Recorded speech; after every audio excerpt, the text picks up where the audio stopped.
இவங்களை நான் போய் சந்திக்கும் போது இவங்க ஒவ்வொருத்தரும் இருக்கிற நிலைமை என்ன அப்படின்னா, யாரோ ஒரு ஆம்பளை அந்த வீட்டுக்குள்ள இருக்கான். எப்படி இருக்கானா, அக்கா இந்த ஒரு சூழ்நிலையில நான் இருந்தேன், இந்த ஒரு சூழ்நிலையில அவர் எனக்கு உதவி செய்யறன்னு உள்ள வந்தார். இதுதான் உங்களுக்கு அங்க என்ன பிரதர் வேலை, உங்களுக்கு அங்க என்ன பிரதர் வேலை? அந்த புள்ளைய அவளோட வாழ்க்கையில விட்டுட்டீங்கனாலே அவங்க வாழ்ந்துருவாங்க பிரதர்.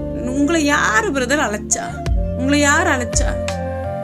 வாலண்டியரா உள்ள போய் நீங்க அந்த இடத்த பிடிச்சுக்கிறீங்க பிரதர்.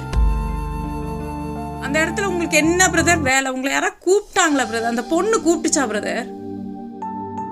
என்ன பண்ணிக்கிட்டு இருக்கீங்க தெரியுமா?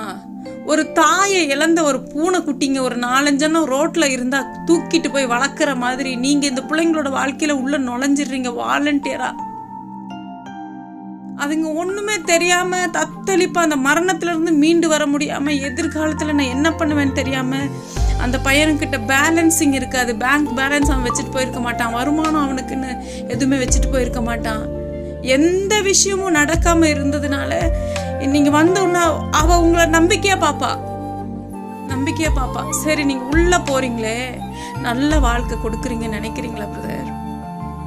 அங்க என்ன அட்டூழியம் பண்றீங்க தெரியுமா பிரதர்?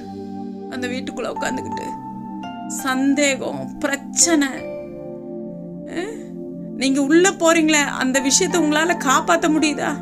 அந்த பொண்ணுக்காக உங்களால நிக்க முடியுதா பிரதர்? ஏன் பிரதர் அங்க இருக்கீங்க? உங்களுக்கு தான் குடும்பம் இருக்குல்ல. உங்களை யார் இங்க வர சொன்னா பிரதர்? உங்களை யார் இங்க வர சொன்னா? தயவு செஞ்சு வெளியே போங்க பிரதர், அங்க இருக்காதீங்க. ஆண்டவருடைய கண்கள் உங்களை பார்க்குது, தயவு செஞ்சு புரிஞ்சுக்கங்க.